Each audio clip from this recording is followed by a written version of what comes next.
UP की राजनीति से जुड़े कई किस्से कहानियां आपने सुने होंगे, लेकिन लव, सेक्स और मर्डर की वो कहानी शायद ही सुनी होगी जिसने यूपी समेत पूरे देश को हिलाकर रख दिया था। जब जब उत्तर प्रदेश में चुनावी सुगबुगाहट होती है, इस कहानी को जरूर याद किया जाता है। इसका जिक्र हर परिवार के जुबान पर जरूर होता है जिसने जिसने उस कहानी को देखा था। जिसने नहीं देखा था वो जानना चाहता है। तो आखिरकार ये कहानी थी किसके बारे में? ये कहानी एक तरीके से 3 किरदारों की थी। पहले किरदार थे अमरमणि त्रिपाठी, जिनका जलवा कुछ इस तरीके का था कि भारतीय जनता पार्टी की सरकार हो या फिर सपा बसपा की, अमरमणि त्रिपाठी को हर सरकार में कैबिनेट में अहम पद दिया जाता था। ऐसा जलवा था। दूसरा किरदार है अमरमणि त्रिपाठी की ही पत्नी मधुमणि त्रिपाठी, और तीसरा किरदार है उस वक्त की मशहूर कवयित्री मधुमिता। तो ऐसा क्या हुआ था इन तीनों के बीच कि राजनीतिक चकाचौंध से जेल की काल कोठरी तक पलक झपकते ही अमरमणि पहुंच गए थे? ये जानने के लिए देखिए ये दिलचस्प कहानी। कुछ तारीखें इतिहास बनाती हैं, कुछ इतिहास को दोहराती हैं, तो कुछ तारीखें हमेशा हमेशा के लिए अमर हो जाती हैं। यूपी की सियासत में 9 मई 2003 एक ऐसी ही तारीख है। इस तारीख को वो हुआ जिसने यूपी की सियासत को हिलाकर रख दिया था। न सिर्फ यूपी बल्कि पूरे देश में इस तारीख ने हलचल पैदा कर दी थी। इस दिन यूपी की राजधानी लखनऊ में एक ऐसी घटना घटी जिसने पूर्वांचल के डॉन कहे जाने वाले हरिशंकर तिवारी के राजनीतिक वारिस अमरमणि त्रिपाठी को राजनीति के अर्श से जेल की कालकोठरी के फर्श पर लाकर पटक दिया। एक कवयित्री के साथ एक्स्ट्रा मैरिटल अफेयर ने एक ऐसे दबंग और बाहुबली नेता का पूरा राजनीतिक करियर चौपट कर दिया, जो नेता हर सरकार में कैबिनेट का अहम हिस्सा हुआ करता था, जो नेता लगातार 6 बार विधायक रहा, जिसे बीजेपी ने भी अपनी सरकार में अहम पद दिया, सपा बसपा की भी सरकारों ने सलाखों पर बैठा के रखा। एक झटके में उस नेता की पूरी दुनिया उजड़ गई।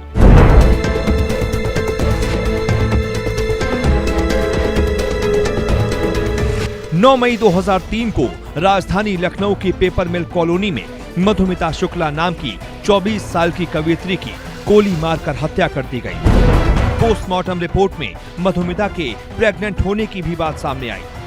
डीएनए जांच में पता चला कि कवयित्री के पेट में पल रहा बच्चा अमरमणि त्रिपाठी का है।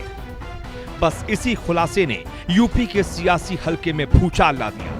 इस खुलासे के बाद एक और बहुत बड़ा खुलासा हुआ था जिसने अमरमणि के साथ साथ पूरी यूपी की सियासत को एक तरीके से उस सियासत में भूचाल लाकर रख दिया था। क्या हुआ था वो खुलासा, ये आपको अपने इस वीडियो में आगे बताएंगे, लेकिन पहले आप जान लीजिए कि मधुमिता और अमरमणि के रिश्ते बने कैसे, उनके रिश्ते का सच क्या है।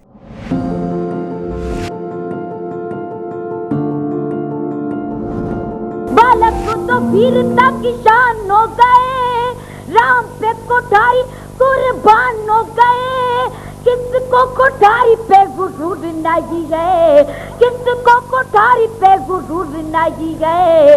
हिंदू वीरों दिल्ली अब भी दूर नहीं गए, हिंदू वीरों दिल्ली अब भी दूर नहीं गए।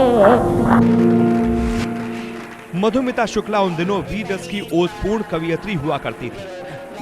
लखीमपुर खीरी की रहने वाली मधुमिता 16-17 साल की उम्र में ही बहुत चर्चित हो गई थी। वो अपनी कविताओं में देश के पीएम से लेकर तमाम बड़े नेताओं को निशाने पर लेती थी। रोने लगा के दाओ सदा हमें दिए खाओ, अब तलवार नहीं रुकेगी मयान में। अपने तेज तदार अंदाज से मशहूर हुई मधुमिता शुक्ला हिंदी कवि सम्मेलनों की शान बन गई थी।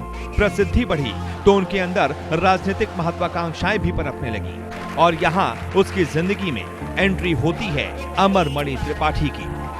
दोनों में नजदीकियां बढ़ती हैं और शादीशुदा अमरमणि अपना दिल हार बैठते हैं। दोनों के बीच अफेयर शुरू हो जाता है। अक्सर मुलाकातों का दौर शुरू हो जाता है। अमरमणि मधुमिता से छुप छुप कर मिलना शुरू कर देते हैं। इन्हीं मुलाकातों में मधुमिता और अमरमणि और करीब आ जाते हैं।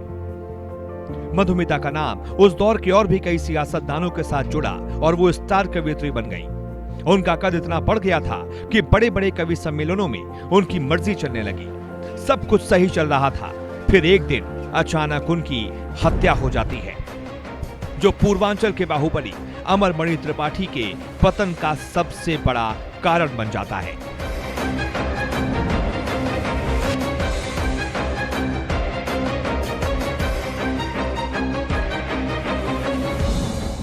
सीबीआई की चार्जशीट के मुताबिक पेपर मिल कॉलोनी के उस घर में मधुमिता अकेले रहती थी और उनके साथ उनका नौकर देशराज रहता था।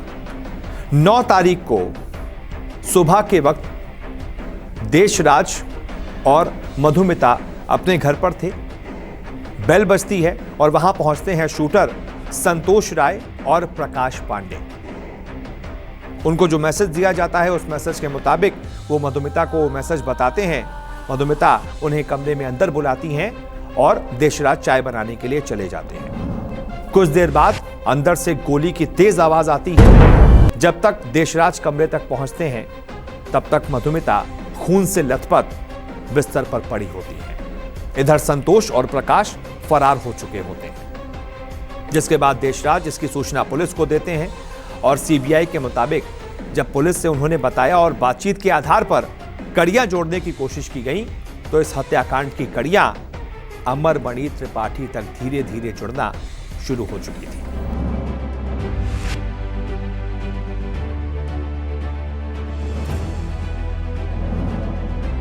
पहले तो सीबीसीआईडी ने इस हत्याकांड की जांच शुरू की, पर बाद में सीबीआई को इसकी जिम्मेदारी सौंपी गई।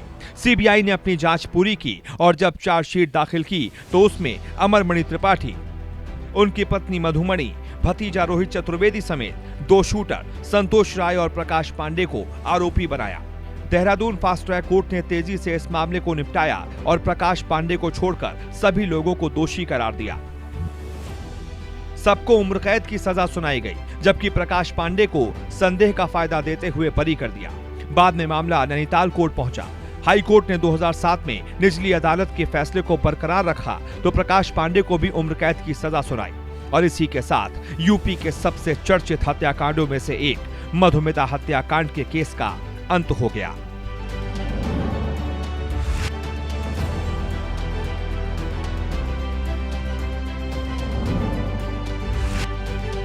अमरमणि त्रिपाठी मधुमिता हत्याकांड से पहले भी अपने कई कारनामों की वजह से चर्चा में रहे थे। इन्हीं में से एक था साल 2001 का वो वाकया जिसकी वजह से अमरमणि को मंत्रिमंडल से बर्खास्त तक होना पड़ा था। दरअसल उस समय यूपी में बीजेपी की सरकार थी। इस समय देश के रक्षा मंत्री राजनाथ सिंह तब मुख्यमंत्री हुआ करते थे। अमरमणि उनकी सरकार में मंत्री थे। उस दौरान बस्ती जिले के एक बड़े कारोबारी के 15 साल के बेटे की किडनैपिंग हो गई। खूब हो हल्ला मचा और आनन फानन में बिजनेसमैन के बेटे राहुल मदेसिया को पुलिस ने बरामद कर लिया। पूरे मामले की जब छानबीन हुई तो पता चला कि अपहरणकर्ताओं ने राहुल को अमरमणि के बंगले में ही छिपा कर रखा था। इस घटना को लेकर बीजेपी सरकार की जमकर किरकिरी हुई और अमरमणि त्रिपाठी को मंत्रिमंडल से बर्खास्त कर दिया गया।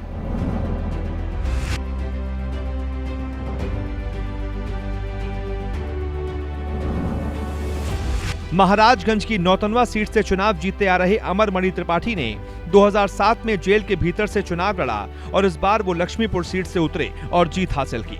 हालांकि हाईकोर्ट से सजा मिलने के बाद अमरमणि की राजनीतिक सक्रियता धीरे धीरे कम होने लगी और अब पूरी तरह से खत्म हो गई है। अब उनके बेटे अमरमणि त्रिपाठी नौतनवा सीट से विधायक हैं। अपने पिता की ही तरह अमरमणि त्रिपाठी का दामन भी दागदार रहा है। 2015 में उन पर अपनी ही पत्नी सारा सिंह की हत्या करने का आरोप लगा था। आगरा में हुए कार हादसे में सारा की मौत हो जाती है, जबकि अमरमणि त्रिपाठी को मामूली खरोंचें आती हैं। फिलहाल ये मामला कोर्ट में चल रहा है।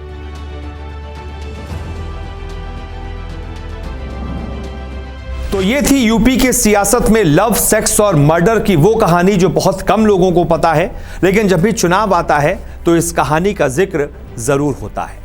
क्या आपको ये कहानी पता थी? नहीं पता थी तो उम्मीद करते हैं अब पता चल गई होगी और आपको अच्छी भी लगी होगी। अगर वीडियो अच्छा लगा है तो लाइक कीजिए, शेयर कीजिए। साथ ही साथ फेसबुक पर देख रहे हैं तो पेज को लाइक करना मत भूलिएगा। नमस्कार, मैं हूं मानक गुप्ता।